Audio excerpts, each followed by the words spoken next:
My abusive ex tracked down me and my 10-month-old. We were forced to flee out a window. My sister tried to reassure me, don't panic. But someone had seen him at a gas station, right near the state line. Maybe it was a coincidence, she offered. But I knew it wasn't. She didn't know about the text I'd gotten last week from an unknown number.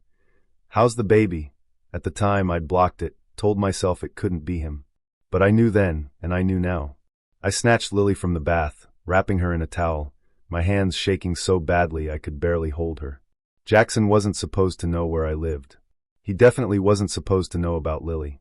The last time I'd seen him, I was unconscious on our kitchen floor with 3 broken ribs, miraculously somehow, not losing the pregnancy I'd been hiding from him. That was the last straw. I ran. Never looked back. I moved 800 miles, changed my name, deleted all social media. Started over. All to keep her safe. I carried Lily to her nursery and locked every window, checking them all twice. She was so small, just starting to pull herself up on furniture, completely defenseless against a man who'd once broken my arm for coming home 10 minutes late. Now all I could think about was that text. The way it was phrased, not, do you have a baby, but how's the baby? Like he already knew everything. I put Lily in her crib and went to the window, scanning the street. Cars were parked where they always were. But was that sedan new? Then my phone buzzed with another unknown number. I didn't want to look, but I had to. The message said, "She has your eyes." My legs gave out. I slid down the wall, trying not to scream, trying not to scare Lily. He'd seen her. Somewhere. Been close enough to see her eyes, and I didn't even know when or where. The park yesterday on the swings? The grocery store, where she always smiled at strangers from the cart. I called 911, but what could I even say? They'd tell me to file a restraining order. Paper wouldn't stop Jackson. I hung up before they answered and called my landlord, begging him to change the locks immediately. Tomorrow, he said. Tomorrow might be too late. I grabbed a kitchen chair and wedged it under the front door handle. Did the same with the back door. Lily started crying then, that normal baby cry, but it suddenly sounded so loud, like a beacon calling him to us. I picked her up. She grabbed my hair, babbling, "Mama, Mama." So innocent, with no idea her father was a monster who'd once held a knife to my throat for talking to a male cashier. Another text came through. Nice apartment. Ground floor was a bad choice. I ran to the bedroom with Lily and locked that door too. It was getting dark outside, every passing car making me jump. Footsteps echoed on the sidewalk, and I told myself it was just someone walking their dog. But what if it wasn't? The motion light in my backyard suddenly blazed on. I peered through the blinds but saw nothing. Sometimes cats triggered it, but this light stayed on for 30 seconds, went off, then immediately turned on again, like something was moving out there in deliberate patterns. I grabbed the biggest knife from the kitchen, and my phone to call 911 again. But then I stopped. If Jackson was out there and heard sirens, he'd just run. Come back later, when I wasn't expecting it. Maybe tonight, while I was sleeping. Or tomorrow at the park, when my guard was down. The motion light went off. The house fell silent, except for Lily's soft breathing against my shoulder. Then I heard it. The bathroom window sliding open. The one I'd checked 3 times. The lock must have been broken. Or he'd broken it from outside. Footsteps moved through my hallway, slow, deliberate, like he wanted me to hear him coming. My bedroom door handle turned, but caught on the lock. The footsteps stopped. Right outside. Jackson's voice came through the door, calm, familiar, chilling.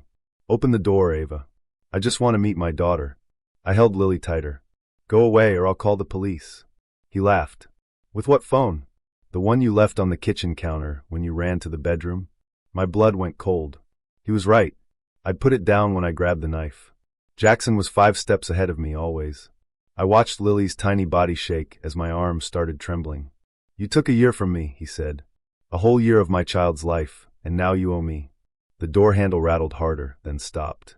Then, the sound that made my heart stop, the scrape of metal on metal as he picked the lock. Jackson had learned a lot of things in prison. Lockpicking was one of them. The lock clicked open. The door swung inward. He stood there, looking exactly the same, except for a new scar across his jaw. He looked at Lily in my arms and smiled, the way he used to, before the hitting started. "So, what's her name?" I held the knife between us. "You need to leave. Right now." He stepped into the room, closed the door behind him, then reached into his jacket. Pulled out a second knife. Longer, sharper than mine. "Give me my daughter, or I'll take her from what's left of you." I lunged sideways toward the bathroom door. Lily clutched against my chest, putting my body between her and Jackson's blade. He moved to block me, but I was faster. Driven by pure animal instinct to protect my baby, I shoulder-checked the bathroom door hard enough to rattle the frame. I squeezed through the doorway and slammed it behind me, hearing Jackson's footsteps right there. But the flimsy lock wouldn't hold for more than seconds. The window I'd checked 3 times earlier was still hanging open where he'd broken in. Cool night air poured through, and I realized this was my only way out. I wrapped Lily tighter in her damp towel and climbed onto the toilet. Then the sink. My hands shaking so badly I almost dropped her. Behind me, the door handle rattled violently, Jackson's voice turning from calm to enraged, demanding I open up right now. But I was already pushing through the window frame. My shoulder scraped against the rough wood. Splinters dug in. I didn't care. I just kept moving forward with Lily pressed against me. I dropped into the small backyard with Lily, landing wrong on my ankle. Felt something twist painfully, but I didn't stop moving. The motion light blazed on. I heard the bathroom door splinter behind me as I sprinted across the wet grass toward Fletcher's house next door, the only place with a light still on at this hour. My ankle screamed with every step, but I pushed through it, focusing only on reaching safety, getting Lily away from the man who wanted to hurt us. I was sobbing and running. Lily was crying now, confused and scared by my terror, and I could hear Jackson dropping through the window behind us. Fletcher's porch was maybe 30 feet away, but it felt like miles. I was praying he was actually home, not just someone who left lights on for security. The wet grass made my feet slip, and I nearly went down, but I caught myself, adjusting my grip on Lily, who was wailing louder now. I could hear Jackson's footsteps gaining on us, heavy and deliberate. I knew if he caught us out here, in the open, there was nothing I could do. I hit Fletcher's porch and pounded on his door with my palm, gasping, "Help, please! Someone help!" while looking back to see Jackson's silhouette crossing my yard. A camera blinked red above the doorbell. I heard movement inside. Footsteps approaching. I was begging under my breath for him to hurry. The seconds stretched out forever as I waited for the door to open, my back pressed against it, watching Jackson get closer. Lily's face was red from crying, her little hands gripping my shirt. I was trying to calm her, while also screaming inside for Fletcher to open this door right now. The door swung open. Fletcher stood there in sweatpants and a t-shirt, taking in my wild expression and the baby in my arms. I managed to choke out, "Call 911. He's right behind me." Fletcher's eyes went wide as he spotted Jackson emerging from the shadows. He yanked us inside and slammed the door, throwing the deadbolt. I heard Jackson hit the door a second later, pounding on it. Fletcher was already pulling out his phone and dialing while I collapsed against his wall, trying to catch my breath and calm Lily, who was wailing now. Through the window, I saw Jackson pause at the edge of Fletcher's yard, his face visible in the porch light for just a moment before he turned and disappeared into the darkness between houses. He was running. He knew the police were coming, and he wasn't stupid enough to stick around. But that didn't make me feel any safer. He'd just come back later, when we weren't expecting it. The 911 operator's voice came through Fletcher's speakerphone, asking for our location and emergency. I gave clipped answers about my ex-partner breaking in with a knife, carefully not saying my actual address out loud in case Jackson was still close enough to hear. Lily was fussing against my shoulder. I rocked her automatically, my eyes locked on the windows, scanning for any sign of Jackson.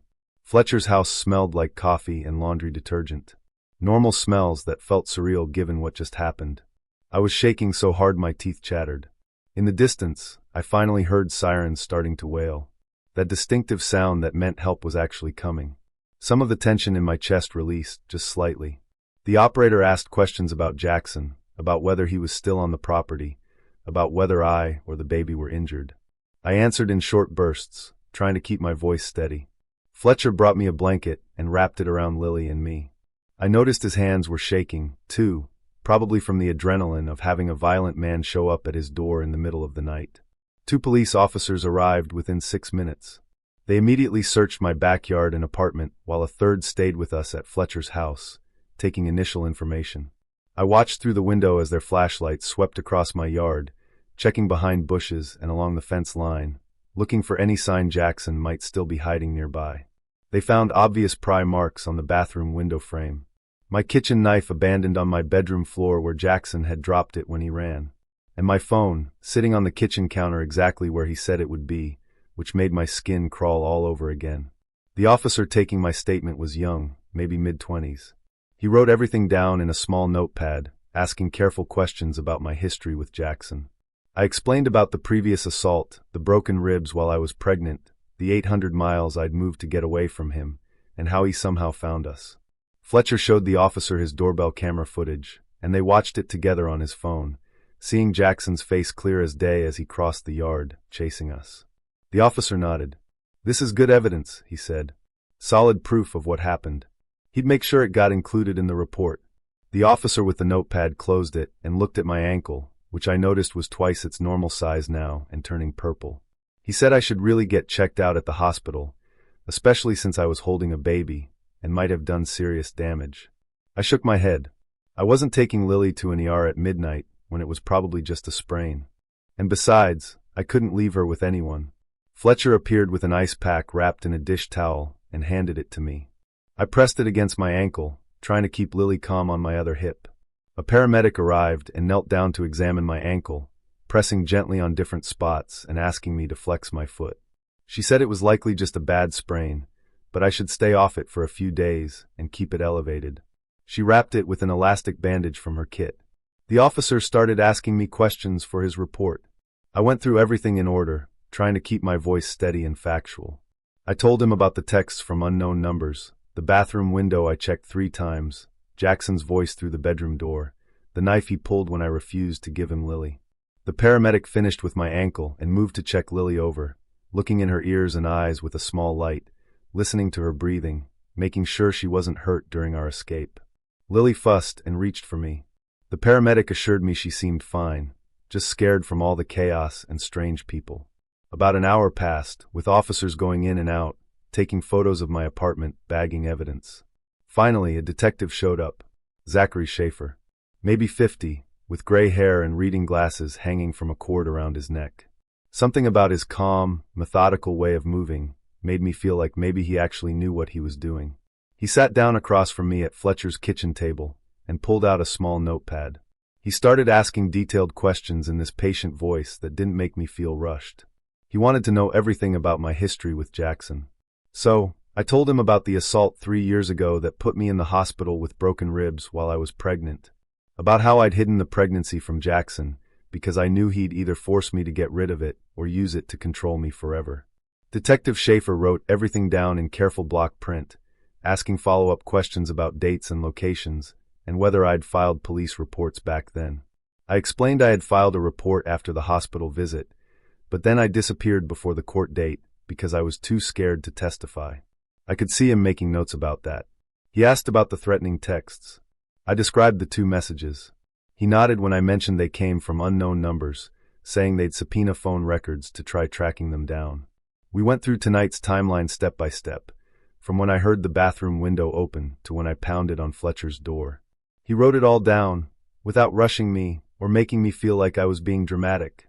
Fletcher brought me his phone, because mine was sitting in an evidence bag on the table. I realized I needed to call my sister to let her know we were okay. I dialed her number. She answered on the first ring, her voice high and panicked, asking where I was and if Lily was safe. I told her I couldn't explain everything right now, but Jackson had found us, broken into the apartment. We were okay. We were with the police. She immediately started firing questions. How did he find us? Where were we now? Was I hurt? I had to cut her off. I told her I'd call tomorrow with more details, but we couldn't talk about any of this on the phone right now because it wasn't secure. She needed to trust me that we were safe for tonight. She was crying, saying she should drive up right now, but I told her no, not yet. I'd let her know when it was safe for her to come. I hung up before she could argue more, because I couldn't handle her panic on top of my own exhaustion. Detective Schaefer closed his notepad and looked at me with this serious expression. He said I shouldn't stay at my apartment tonight, or maybe even for a while. He pulled a business card from his wallet and handed it to me, explaining it was for a domestic violence hotline that could arrange emergency shelter placement. I stared at the card and felt something inside me crumble. This independence I'd worked so hard to build, just dissolving because Jackson had contaminated the home I'd made for Lily and me. The detective explained that Jackson knew where I lived now, and even though officers would increase patrols in the area, they couldn't post someone outside my door 24 hours a day. I nodded and took the card, accepting that we needed to disappear again. The 800 miles I'd put between us and Jackson wasn't enough. Fletcher offered to let us stay with him, but Detective Schaefer gently suggested a confidential shelter would be safer, since Jackson had already been to this property and knew Fletcher had helped us. I called the number on the card. A tired-sounding woman answered, listening to my situation and telling me someone would meet me at the police station to start intake. Detective Schaefer offered to drive us there, since my car was still parked at my apartment and I shouldn't go back alone. We gathered up Lily's diaper bag and the few things Fletcher helped me grab from my place earlier. I thanked him about 5 times for everything he did tonight. He gave me his phone number and told me to call if I needed anything. I could see he felt bad that helping us had put him in Jackson's crosshairs, too. At the police station, a woman named Judith Gonzalez met us around 3 in the morning, speaking in this low, steady voice that didn't make me feel judged or stupid for staying with Jackson as long as I did. She had kind eyes and gray streaks in her dark hair. She sat down with me in a small private room while Detective Schaefer finished some paperwork. Judith explained what a safety plan looks like, walking me through things like varying my routes, checking cars before getting in, having code words with trusted people. She outlined shelter intake procedures and rules, and she asked permission before touching my arm in this reassuring way. For the first time all night, I felt like maybe someone actually understood how scared I was, not just of Jackson, but of losing everything I'd built and having to start over again. She explained the shelter location was confidential, and I couldn't tell anyone where we were, not even family, because information leaks, and abusers are good at manipulation. The shelter intake happened at dawn, in an unmarked building on the other side of town. A tired staff member with a clipboard met us at a side entrance. She walked us through rules about curfews and confidentiality, explained the shared kitchen duties and laundry schedule, and emphasized how important it was that I didn't tell anyone outside the shelter where we were. Lily got assigned a portable crib in our small private room, which had a twin bed, a dresser, and a window with bars on it that made my stomach turn. The staff member handed me a thick folder of resources, information about legal aid and counseling and job assistance. I tried to process that this sterile, institutional space with its industrial carpet and fluorescent lights was now home. I set up the portable crib and put Lily down. She fell asleep immediately. It had been hours past her normal bedtime, and she was exhausted from all the chaos. By mid-morning, I was sitting on the edge of my bed with the shelter's phone, leaving a voicemail from my landlord about needing to break my lease due to a domestic violence emergency. I tried to sound calm and reasonable, hoping he'd understand and let me out without penalty. He called back about an hour later, his voice sympathetic but firm. The lease was legally binding, he said. I'd owe 2 months' rent if I wanted to terminate early. That was money I absolutely didn't have right now. Panic rose in my chest. Jackson wasn't just taking my safety, he was taking my financial stability too. The landlord suggested I might qualify for some kind of domestic violence exception, but he wasn't sure. He gave me a number for a tenants' rights hotline. I called my work's HR department next. I explained I needed emergency leave immediately, keeping the details vague, but mentioning a safety situation involving my ex. The HR representative was kind but professional, saying I could take up to 2 weeks unpaid leave, but they'd need documentation when I returned, like a police report or court order. I felt guilty about the instability this created for my team, since I was supposed to be covering a big project deadline. But I couldn't exactly go into the office when Jackson might be watching the parking lot. The representative assured me they'd figure something out and told me to focus on staying safe. I was grateful my company was at least trying to be understanding. Judith stopped by the shelter that afternoon and sat with me at the small table in the common room, walking me through the process of getting a temporary protective order. She explained that we'd file paperwork with the court describing Jackson's threats and violence, and a judge could grant a temporary order pretty quickly. The catch was that someone had to physically serve the papers to Jackson for the order to take legal effect, which meant finding him first. The whole system suddenly felt like both a lifeline and an impossibly slow bureaucracy. I wasn't sure whether to feel hopeful that there was a legal process for this, or frustrated that it was so complicated.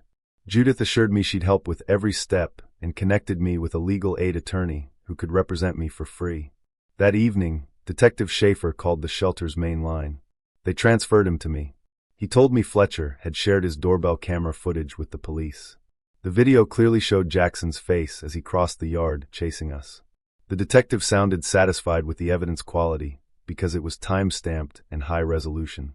I felt this small surge of vindication mixed with renewed fear, because Jackson's face on camera meant this was all really, undeniably happening, not some nightmare I could wake up from. The detective said they were working on getting a warrant issued for Jackson's arrest on breaking and entering, assault, and stalking charges. Knowing there was actual forward movement in the case helped me breathe a little easier. He reminded me to keep my location confidential and to call immediately if I saw Jackson anywhere. I promised I would, even though the thought of seeing him again made my hands shake. That night, I sat at the shelter's shared computer in the small office area and logged into my cloud storage accounts, starting with email backups I hadn't touched in over a year. The login history showed attempts from IP addresses in 3 different states, all within the past 6 weeks. Someone systematically trying passwords and security questions. My old Gmail account, which I'd abandoned when I fled, showed failed login attempts every few days going back 2 months. The pattern made my stomach turn. Jackson wasn't just lucky finding me. He'd been hunting methodically for weeks before those texts started. I screenshotted everything and emailed it to Detective Schaefer, then changed every password to random strings I wrote in a notebook. I realized how naive I'd been, thinking distance and a name change would be enough. The timestamps told a story of obsessive searching, someone checking and rechecking, trying different combinations, never giving up. I sat there, staring at the screen, feeling violated in a new way, because he'd been inside my digital life long before he showed up at my apartment. The next morning, Detective Schaefer called the shelter's main line. Staff transferred it to me. He told me Jackson was on parole in this state, which I hadn't known. I'd assumed he was still locked up somewhere far away. His parole officer got notified about the break-in and the assault, and they were preparing a warrant for his arrest on breaking and entering, assault, and violation of parole conditions. Schaefer sounded cautiously optimistic when he explained this could mean serious time if they caught him. For the first time since my sister's call, I let myself feel like maybe the system would actually protect us instead of just shuffling papers. He reminded me to stay at the shelter and keep my location confidential. I promised I would, even though part of me wanted to believe the worst was over. Later that afternoon, Judith found me in the common room and sat down with a legal pad, saying we needed to practice my testimony for the protective order hearing. She coached me through the questions a judge would ask, telling me to stick to specific facts and dates, avoid emotional language that defense attorneys would twist, and never engage with Jackson if we passed in the hallways. I was anxious about facing him in court. My hands were already sweating, just thinking about sitting in the same room. But Judith's practical approach made it feel less impossible. She made me practice saying he broke into my apartment instead of he terrified me. And he sent threatening texts instead of I was so scared. I started to understand this was a skill I could learn, not just an ordeal I had to survive. We ran through it 3 times until my answers sounded factual and calm. She nodded approvingly, telling me I was doing better than most people on their first try. That evening, a legal aid attorney named Daniela Allen called the shelter asking for me, explaining, Judith made a referral, and she wants to represent me for the protective order filing at no cost. She had this direct, competent way of talking that immediately put me at ease. Not pitying or overly gentle, just straightforward about what we needed to do. She started gathering documentation over the phone, asking about the police report number, Fletcher's video, the text messages, and the hospital records from the assault that put me unconscious. Daniela explained what evidence would be most persuasive to a judge. I felt this weight lifting as I realized I didn't have to navigate the legal system alone anymore. She said she'd start drafting the paperwork tonight, and we could review it tomorrow. Her confidence made me believe we might actually win this. The next day, during my daily check-in call with my sister, I was scrolling through old photos on her phone when I noticed one she posted 4 months ago, showing Lily in her car seat with a distinctive rainbow sticker visible on the side. My stomach dropped. I stared at that sticker, the same one that was on the car seat I brought to the shelter. Jackson could have used details like that to confirm he'd found the right person. I felt stupid for not thinking about how even innocent posts could be weaponized. How a grandmother commenting, beautiful granddaughter, or a friend asking, how old is she now, could give him the information he needed. I told my sister we couldn't talk about this on the phone, and I'd explain later. Then I spent 20 minutes going through her social media, making her delete anything mentioning me or Lily. She was apologizing, but I was too angry and scared to reassure her right now. The next morning, Judith helped me set up fraud alerts with my phone carrier. While we were on hold, the representative mentioned someone had attempted a SIM swap on my number overnight, which would have given them access to all my calls and texts. The carrier blocked it, thanks to the alert we just set up.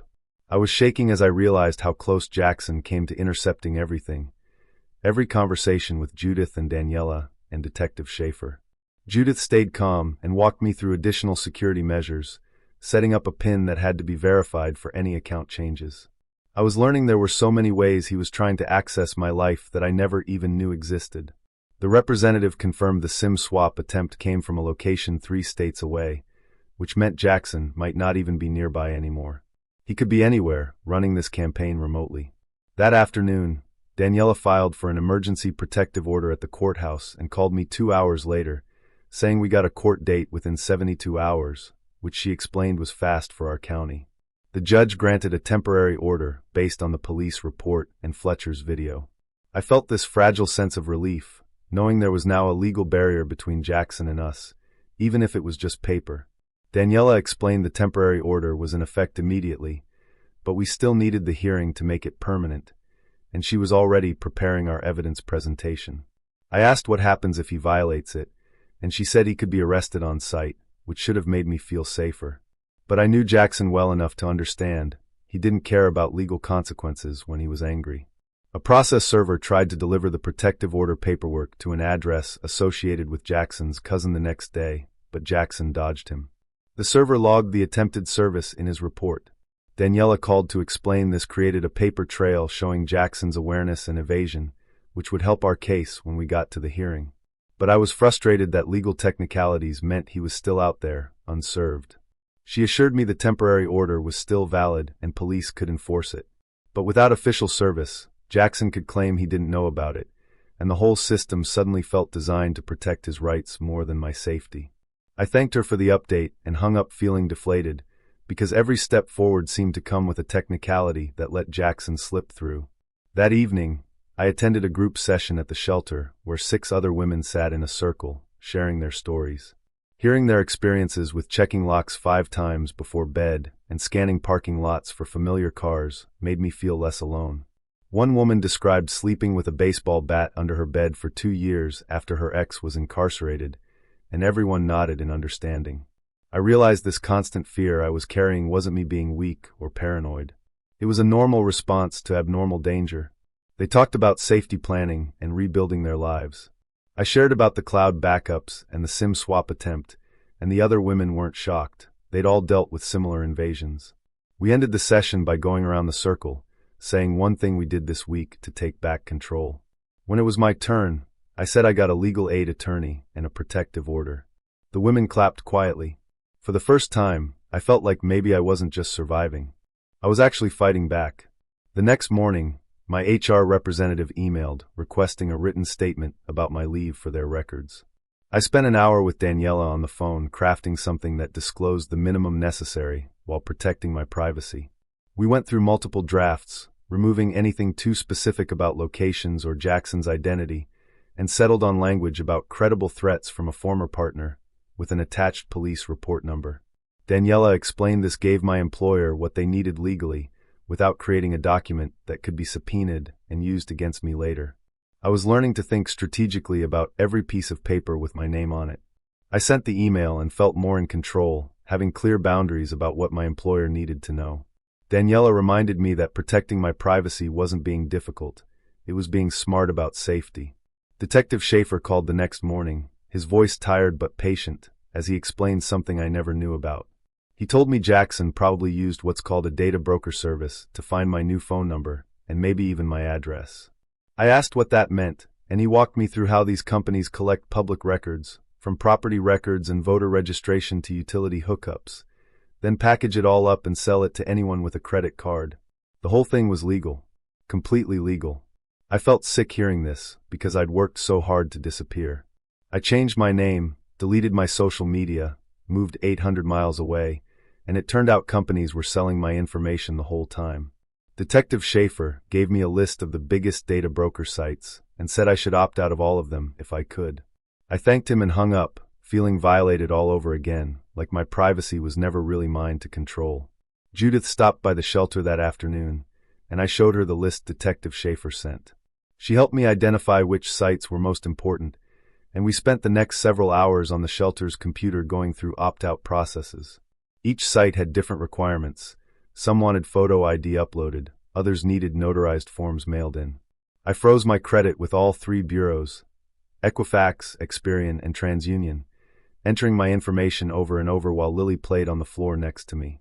Judith helped me start the paperwork for the address confidentiality program, which required a bunch of forms and an application explaining why I needed protection.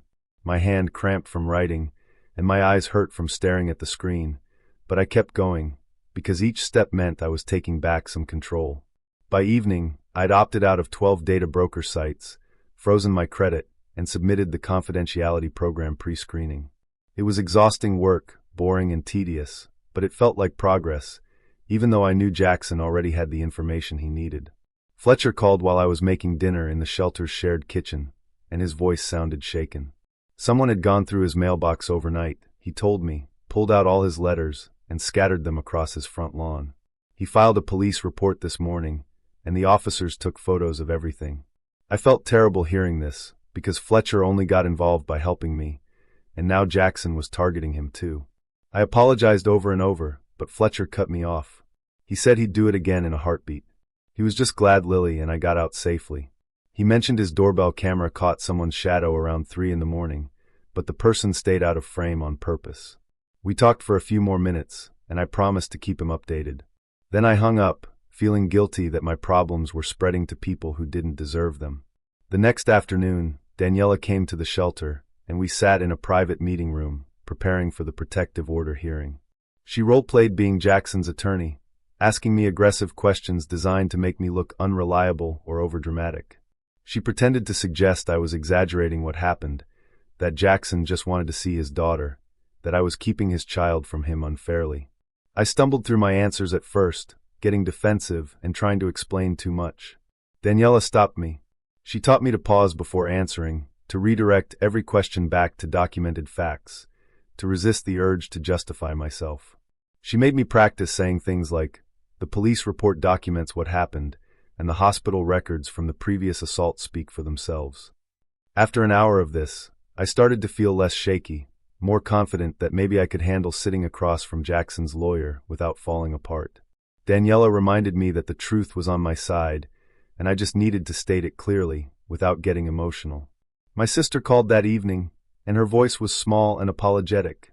She told me she'd mentioned to a mutual friend from our hometown that I was living somewhere in the western part of the state. She didn't give specifics, didn't name a city, but she realized now that even vague information could have helped Jackson narrow his search. I felt hurt and angry hearing this, because I'd been so careful, and she'd undermined it without thinking. But I also knew she didn't understand how dangerous even small details could be. How Jackson would use any scrap of information to track me down. I took a breath and set a firm boundary. From now on, she tells no one anything about my location or my life. Period. Not vague regions, not general updates, nothing. She agreed immediately and apologized again. I could hear she felt awful about it. We talked for a few more minutes about Lily and normal things. Then I hung up, feeling both frustrated and relieved that she finally understood the stakes. Detective Schaefer called 2 days later with news that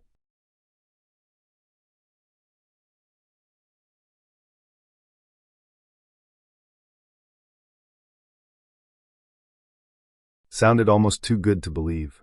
He got a warrant approved for Jackson's phone records based on Fletcher's video evidence and the recording of my 911 call. The warrant would show Jackson's location data for the past month and all his calls and texts, which meant they'd be able to prove he was stalking me and document who he'd been in contact with. This felt like the investigation was finally building real momentum instead of just taking statements and filing reports. I allowed myself to hope that maybe Jackson would actually face consequences this time instead of charming his way out of trouble like he always did before. The detective said the phone company had 10 days to comply with the warrant, and he'd keep me updated.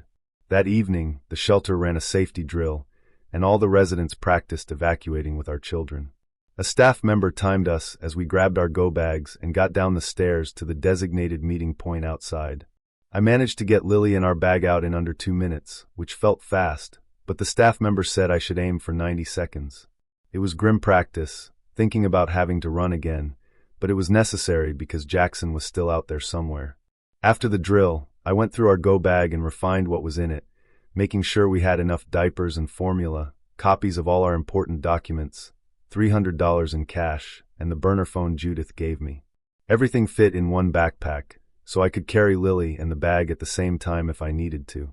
The next morning, Judith helped me set up a P.O. box through the address confidentiality program.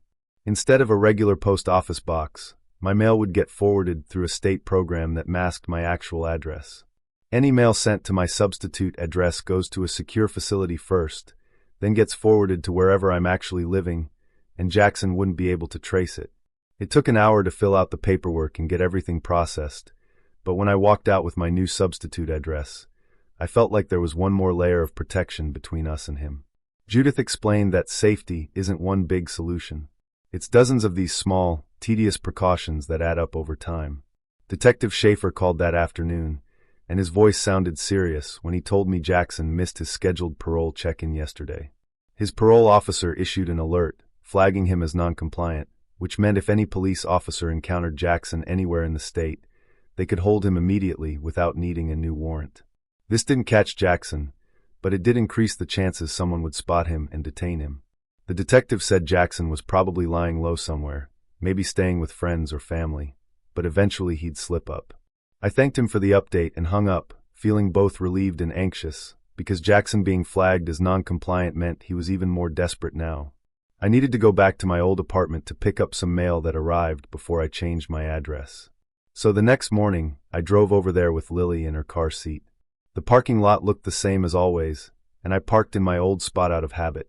When I got out, I noticed immediately that my front passenger tire was completely flat, slashed open with a clean cut that couldn't be from running over something. I walked around the car. My stomach dropped. The back tire? Slashed too. The parking lot had cameras, but I already knew they wouldn't show anything useful, because this section had always had a blind spot. I called the police. They sent an officer who documented the damage and took photos, adding it to the growing file on Jackson's harassment. The officer asked if I had any proof Jackson did this. I said no.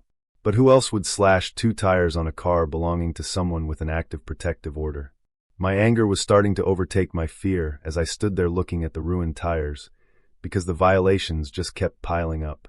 Jackson kept finding ways to hurt me, even when he was supposedly being monitored by his parole officer. I called the towing company. They said they could come out in about 3 hours to replace both tires, which meant I was stuck here at my old apartment complex, where Jackson clearly knew I'd come.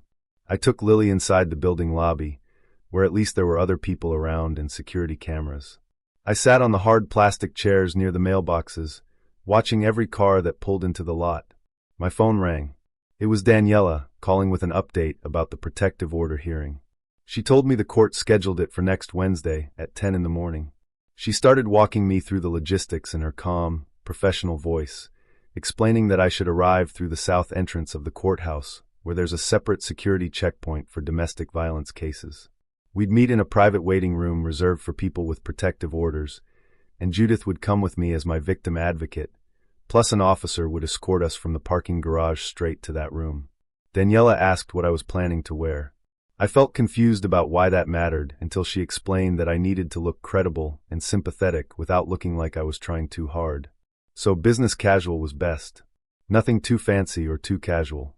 We went through every single detail of how the day would work, from where I'd park to which bathroom I should use to how I'd exit the building afterward, because the courthouse was a public space where Jackson had every legal right to be, and we needed to minimize any chance of contact.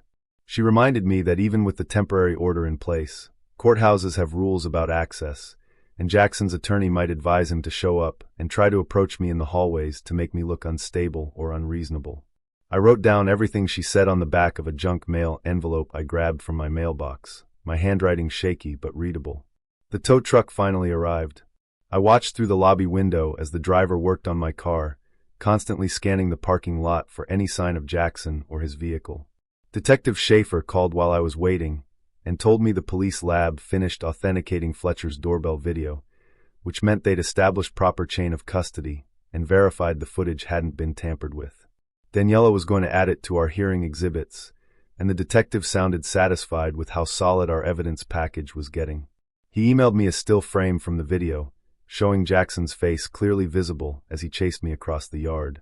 Seeing that frozen moment made my hands start shaking again, because it was undeniable proof that I wasn't making this up or exaggerating the danger. The tow truck driver finished and handed me a bill for $400 that I barely had in my account, but I paid it and drove straight back to the shelter, checking my mirrors the entire way. 2 days later, I was at work, trying to focus on my computer screen, when the HR representative appeared at my desk, holding a thick manila envelope. She asked if I could step into her office for a moment, and my stomach immediately dropped because nothing good ever starts that way. She closed the door and handed me the envelope, explaining that it arrived this morning addressed to me at the company. Given everything I'd told them about my safety situation, they wanted to give it to me privately. I opened it with shaking fingers and pulled out a legal document that made my vision actually tunnel at the edges. It was a custody petition from Jackson's attorney, claiming he deserved parenting time with Lily because she's his biological daughter and he has parental rights under state law.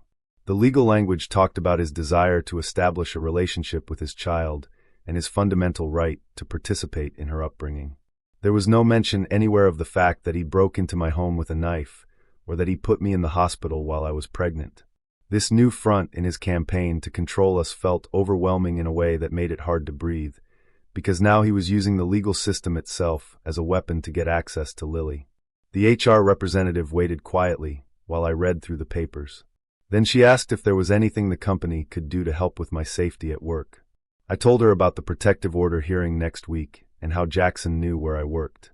She immediately offered to have all my future mail held in a locked office rather than delivered to my desk where anyone could see it.